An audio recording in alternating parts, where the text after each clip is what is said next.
A team started 0-3 and then went on to win the division.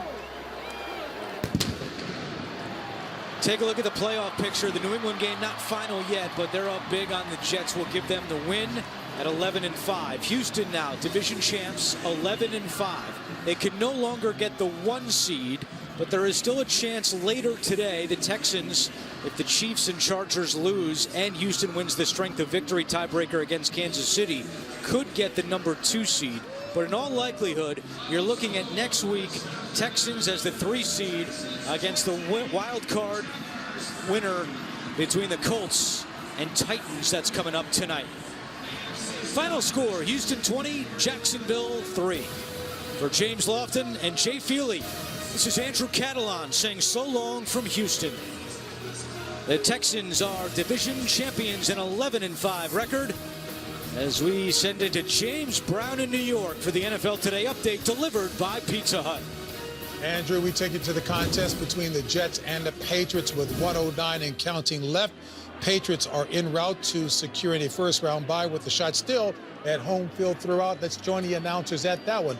Ian Eagle, Dan Fouts, and Evan Washburn. For Bill Belichick and the New England Patriots, sustained secures at least the 2 seed in the postseason. A 38-3 win over the Jets.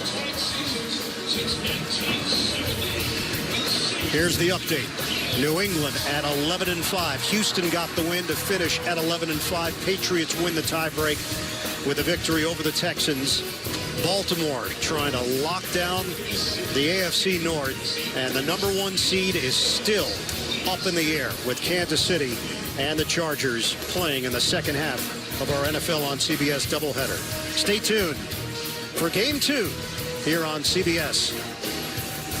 For Dan Fouts, Evan Washburn, the rest of our crew, Ian Eagle saying so long from Foxborough. Coming up, NFL Today update delivered by Pizza Hut. We'll take you to New York right after this.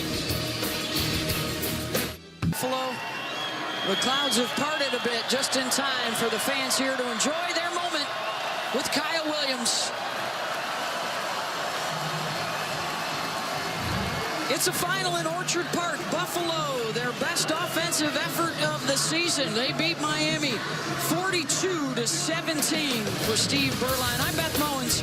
Thanks for joining us here in Buffalo. Coming up, the NFL Today update delivered by Pizza Hut. We'll take you to New York for all of the latest scores and highlights right after this. Why? And we welcome those of you who are watching the Miami Dolphins at the Buffalo Bills. 42-17 winners were the Bills, and our guys during our pregame show talked about next year and the excitement associated with the Buffalo Bills. I'll tell you, man, Josh Allen, as Phil has been saying all year long, you know, he is must-watch TV. He really is. I mean, he fits the Buffalo fan base and everything about the Buffalo Bills. Like, he could be the next coming of Jim Kelly. And hopefully for the Buffalo Bill fans, they have their next coming of Jim Kelly. What was nice today, they threw a pass to Kyle Williams. Yeah, of course. Kyle Williams goes out. He goes out proud. And I think all of us, as we said all throughout the day, we have nothing but great respect for this man and how he carried himself and what he meant to the Buffalo Bills. Ooh, he shed a blocker. And here it is. There. I mean, listen, after seeing this play, I wonder why haven't they called this the whole time? Maybe he should come back as a tight end next year. You never know. Big boy moving around, but like you said, boom, you know, it's just a great career and doing it the right way. Oftentimes when individuals are seeking praise in other places, going to the big cities where the big money is, him doing it there in a fan base that loves him so dearly. Congratulations on a great career, man. Enjoy retirement. And moving forward, talking about Josh Allen being the right quarterback for the right city. Sean McDermott is the right coach for the right city as well. He has those guys playing hard. He was short of talent this year. He's trying to revamp this thing. I tell you what, I think one of the best coaches in the National Football League is Sean McDermott. Yeah, I agree. You know, I think what they do, just the scheme they do each week is different for the Buffalo Bills. And whoever you're coming into play, you don't know what to expect. They catch you off guard. So my colleagues putting a period on those squads as we look at next year. But right now, we're focused on this year, the 425 games coming up. Bill, if you will, put in perspective the AFC North. Well, this guy right here, John Harbaugh, what he's done. And remember, 6 weeks ago, he inserted Lamar Jackson, a team that had been losing, and they have changed their identity. And a lot of credit goes to him for doing that.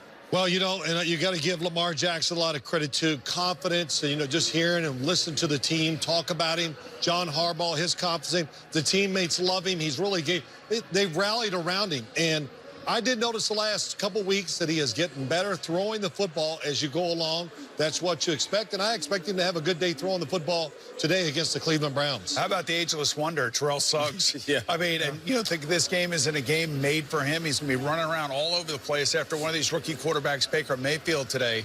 And you know what? This game last year, they lost because Andy Dalton is going to do what Baker Mayfield is going to try to do today.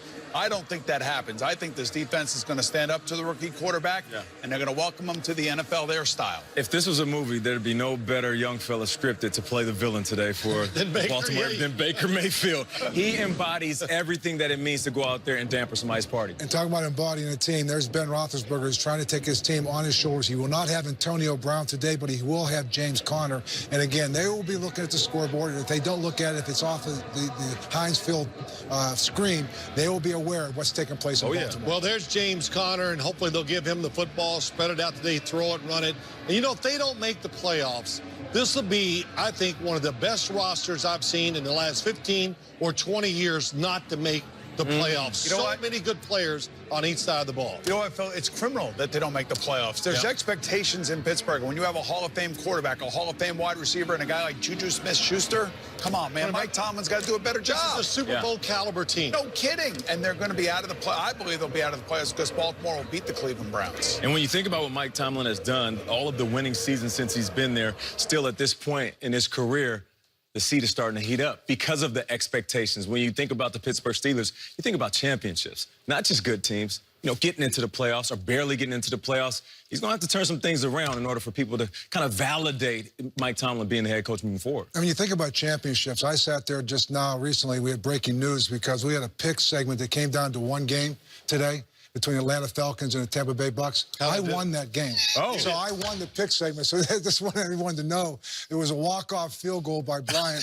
And you know what? It's just the way the game goes. You know, you have to be able to finish games. And Pittsburgh has not been able to finish. Boomer cannot finish. These are the kind of things that you have to know how to finish games. You know what just happened? You know, we had millions of people turn their station over because you started talking about your picks. Exactly. You know what? Here's the thing. And in all honesty, and I say this with you with respect in mind, I know it's hard for me to say this. Pittsburgh has a legacy of greatness. There's legacy of expectation there. You know, I always wish that I could have played for one of those teams that had that type of legacy. Yeah. And you were part of building that. You took over for Chuck Noll. You took it to another level. Mike Tomlin won his Super Bowl. He took it, you know, to another level. But now all of a sudden, you know, the last couple of years, and I do make fun. I say that, you know, the window's closing now. The window, it is true because they got so many good players, they're not going to be able to keep them all, Boomer. This, to me, is really, I mean, losing on the road to Denver the way they did, losing at Oakland the way they did. I mean, these are bad losses for a team that is this good. And it's a fine line in this business. I said it all the time, to winning and losing. The games that they won a year ago by 3 points or less, they lost this year. Right. And they did not finish games. And it wasn't just one side of the ball or the other. These were games that you talked about. You talked about the Denver. You talk about Oakland. You talk about the L.A. Chargers. These are all games that they lost in the fourth quarter. Even go back to last week, Juju Smith-Schuster's fumble. So these games they won a year ago, they lost this year. Let me ask you a question. Let me ask you a question. Your coach, you know, a team, the Pittsburgh Steelers, they're going to get up to play the New Orleans Saints and the New England Patriots. Yeah. But as a coach, don't you have to work extra hard? They're going out to play a bad Oakland team. It's the coach has to get them ready to go because the players naturally are going to relax because they don't think they're very good. And that's when you, as a coach, I think you got to pressure the player to make sure they perform. You know, you have to push the button a little harder. I mean, you have to push it harder and make sure they don't take themselves too serious. It's easy to have a big win. You know,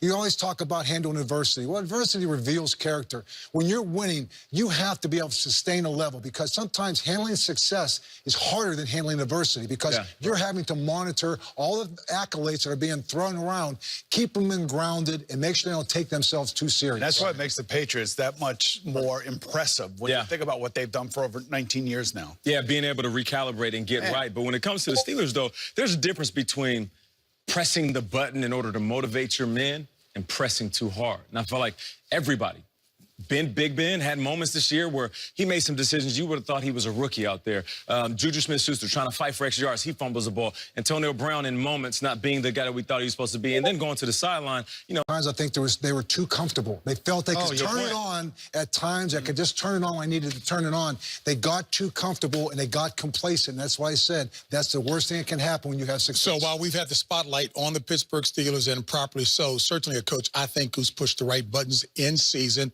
John Harbaugh in Baltimore. But before we go there, let's look at the AFC picture in general. All right, so not much has changed thus far from the earlier games. The Patriots clinched a bye, so they're at worst the #2 seed. Texans will win the AFC South. They'll at least be the 3 seed. Now, they can move up. The Patriots can move up depending on what Kansas City and the Chargers do here. And obviously, Indianapolis and the Titans tonight, that is a winner-take-all #6 seed entrance into the AFC playoffs. So, Nate, we were talking about Baltimore as well, too. Baltimore, certainly, John Harbaugh is pushing right buttons. We understand the backdrop of his coaching situation. Bill Cowher has given us some insight there. But talk about what Baltimore has done well. And that defense has actually gotten better. The defense is the foundation of this team, JB. Absolutely phenomenal. And they hit you the old school way. You know, everything legal, but you're going to feel bruised up after you walk away after playing the Baltimore Ravens. It's funny, though, when listening to the conversations about the Baltimore Ravens, some people will say from the outside looking in, you know, Lamar Jackson came in and saved coach's job. I don't like that. Even as a player, I don't like people saying that. I will say that Harbaugh, he made a decision that was best for his team, and then Lamar Jackson came in and lifted his squad. And them guys being able to run the ball, him taking care of the ball, because he is a passer. I don't want to get misunderstood. He's not just running around out there. And then that defense holding down this squad. This is the prototypical playoff team, Coach. There's no question about it. I think you think about John Harbaugh. The other thing, Wink Martindale, he's a first-time defensive coordinator. He brought kind of a newness to that room. This is the same people that played here a year ago, but this is not the same defense. It's the same personnel, but this defense is uniquely different, a lot like their offense. They're going to come at you with different blitz packages. You're going to see linemen dropping into coverage. So it's a very unique team to play because their offense and running, you don't see anything like it around the National Football League. Their defense is the same way. So you get into the playoffs and you have 1 week to prepare for them. They are tough to prepare for. Yeah, you know, when you just real quick about the Baltimore Ravens, the defense, a lot of moving parts we see on offense. They have a lot of moving parts on the defense. Eric Weddle leads it, and they have 3 top-flight corners. In this league, it's about stop the run, but when it's third down, the Ravens, with that great secondary, that's what makes them so good. You know, the only one thing I worry about them is if they get behind, do they have what it takes to go back and win a game? As Andy Reid gets his Chiefs ready to take the field at Arrowhead Stadium, there's Big Andy right there in front. And you know what? Is there a coach that is worth rooting for? It's that coach right there. I'll tell you what, his resume is unbelievable. All he needs is validation with that Super Bowl win, and maybe he will get this now, because I tell you what, this may be the best team he's had in terms of his career, in terms of having a home field and with this quarterback. Boomer, I want you to get Phil engaged in this, but let's swing it over to the NFC side of the house and look at essentially the ones. Well, remember, the 425 games, excuse me, that are most important are the Minnesota and Philadelphia contest. Philadelphia obviously has to win at the Redskins, and then they have to hope the Chicago Bears are going to play the game and try to beat Minnesota in Minnesota. They'll keep their eye on the scoreboard with the LA Rams, because if the LA Rams are up by whatever, 21, 30 points at halftime, I'm sure that, you know, Matt Nagy is going to be pulling some of his guys back off the field. Well, you know, just when the fact the coach says that, I think that takes away a lot of the urgency from your football team. Matt Nagy said it, I'm going to be looking at the scoreboard. So his players had to read it, they had to hear it. So they're like, okay, and I thought that was the wrong message. How big a game is this for Kirk Cousins? Talk about it. It is. This is it. This is the money spot for the quarterback. Now, he's played well the last couple of weeks. He got a new offensive coordinator. And Mike Zimmer, you know, that change in offensive coordinator, he saved the season. He said that's why he did it. And he certainly has shown that thus Stefanski, far. right? That's right. Yeah. You guys paid your props to Kyle Williams as we take a look at the final score there, Buffalo and Miami. And after the game, understandably, it was an emotional Kyle Williams. Well, you know, to be in a place like this so long and identify with the people and the community, it's been such an honor to be here. And I told the guys last night and, you know, earlier this week when I told them what was going on, that really the only word that I can think of is grateful. To be in a place so long, to have grown my family here, and to play for these fans, it's been my honor. And, you know, I wish I could do it all over again, but life calls. But I'll be a Buffalo Bill forever, and I'm extremely proud of that. Well, what is it that you will take? I talked to somebody up in Buffalo, the Buffalo organization. I asked about Kyle Williams a couple weeks ago, and they said, you know, where he sees that there's something special happening here, and they were really hopeful that he was going to hang on for one more year to be part of it. But I think, look, that big man, he knows that body, and he knows one more year could be 1 year too much. So it's kind of like good for him. It's kind of like you and your body. You're big. You know, I was trying to give a serious moment there. Yeah. Getting emotional over here. No, but listen, Phil, to that point, though, you know, I was drafted by the Minnesota Vikings, and then I moved to Seattle, which is a big city, played in Detroit, and then my last stop was in Cleveland. There's something about going to a city that you identify with as much as they identify with you. There's certain cities that can do without football. Right. Buffalo isn't one of them. So for a guy to stick there and stay, I'm one of yours, and I'll be one of yours forever, I can appreciate that. Yeah, I was in Pittsburgh for 15 years, and I remember the last game that I had in that stadium. And, you know, it's unique to be in one team for a very long period of time. You take with you a lot of memories, you know, a lot of relationships that you have, and that people can never take that away from you. Yeah, I went back to Cincinnati my last year. I walked off the field after seeing Ray Lewis and how violent he was on that field.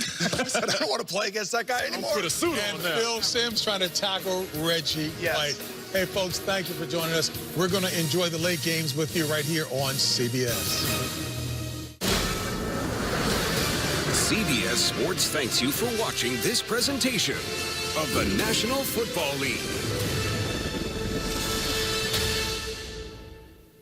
Yards, and you don't want to give up that many yards, but he said as long as we're turning the ball, as long as we're getting turnovers and we're keeping them out of the end zone, forcing them into field goal attempts, he said, I'm fine with that. Yeah, disruptive plays. They live and die on disruptive plays. With that play, the Kansas City Chiefs win it 35-3 and claim the #1 seed in the AFC. Third time that they have been a #1 seed. In their previous two outings, they've lost their opening playoff game both times, but this is the AFC playoff picture. Kansas City, #1 for as long as they stay in the playoffs. They're the home team. Our final score, 35-3. It has been an absolute pleasure working with you guys all season long, and with Melody Collins as well. Up next, the NFL Today update for Trent, Bruce, Melanie, and all of us here in Kansas City. Greg Gumbel saying so long. Let's take you to James Brown in New York. A historic day for Patrick Mahomes. The Chiefs win the division title in the West and home field throughout. We take you now to Baltimore, where Cleveland is trailing by 6, 8-10 left in regulation. A Baltimore win, and they're in the postseason. Let's join the announcers, Jim Nance, Tony Romo, and Tracy Wolfson. We're extending him. They should. If he had gone on the market, if they had parted ways, he's #1. He would be snapped up in about 2 seconds. Easy situation to come into, one of the more difficult stadiums they have to kick into, especially going from left to right into that south end zone. Roethlisberger and Pittsburgh win it. And the kicker signed a couple days ago, a rookie out of Kansas State, goes 3 of 3 with the game winner from 35 yards moments ago. They're finishing up in Baltimore, Cleveland, and the Ravens. Let's take you to James Brown in New York for Steve Tasker and Rich Gannon. Kevin Harlan saying Happy New Year to New York and CBS and James. So Pittsburgh has done its part. We take it now to Baltimore. Cleveland trailing by 2 to the Ravens. $1:49 left in regulation. Let's join the announcers there. Jim Nance, Tony Romo, and Tracy Wolfson. 16 just a year ago. Well, Jimmy Haslam. As always, and see you on the other side, brother. The LA Chargers get to 12 wins and will be the 5 seed in the AFC playoffs. Your final 23-9 in Denver. Tonight on CBS begins with 60 Minutes, followed by back-to-back episodes of The Neighborhood, plus God Friended Me and SWAT. For Adam Archuleta, Spiro Ditas saying so long from Denver. Now to James Brown in New York. All right, Pittsburgh watching from their stadium to see if the Baltimore Ravens will lose, which will put them into the postseason.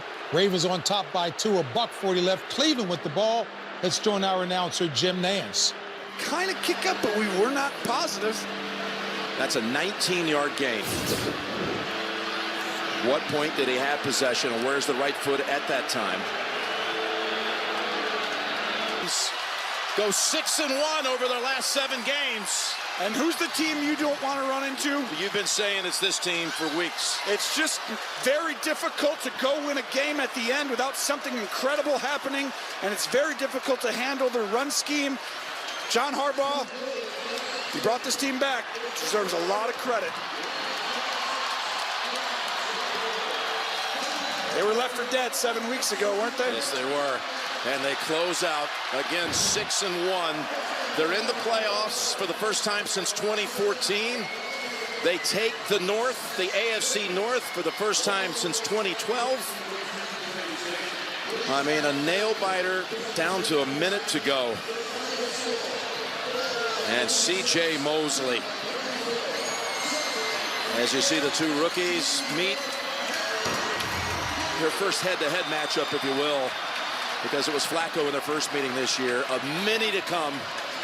And the AFC playoff picture now, we know this, that the Chargers will be at Baltimore next week, and the Indianapolis-Tennessee winner will take on Houston. Again, I have to put it in here. If that game tonight ended in a tie,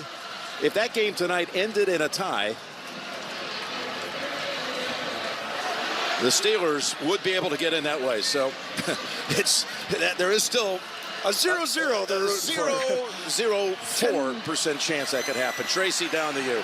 Well, congratulations. I know you weren't here last year, but it came down to the wire for the second straight season. But as you were standing on the sideline watching, what was going through your mind? Defense need to get a start right here. You know, we put them in a bad situation. You know, we should have finished the game strong, but we put it back out there on the field. You know, they just executed. They came up big this night. And that's our defense. But what you've been able to do for these last 7 weeks, what you've shown, how difficult is it for this team to be stopped? Man, you know, they're not even about us being stopped. You know, we got to keep working because we got to stop tonight, you know. And, you know, I want to appreciate that. You know, we got to keep grinding.